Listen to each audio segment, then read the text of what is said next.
Yan bidiyon tsiraicin Halima Shehu ya yi matuƙar bawa mutane mamaki ganin yadda fuskar ta yi bayyana ƙuru-ƙuru. Haka zalika komai na ta yi bayyana da irin yadda take neman ɗauki a gurin saurayinta.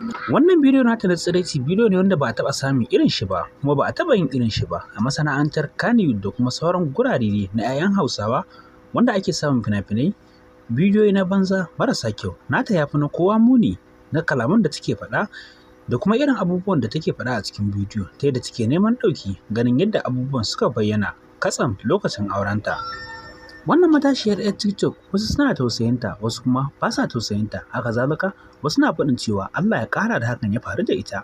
Zan so kuma na comment na ra'ayoyinku dangane da wannan bidiyo da kuka saurara ko kuma kuka kalla.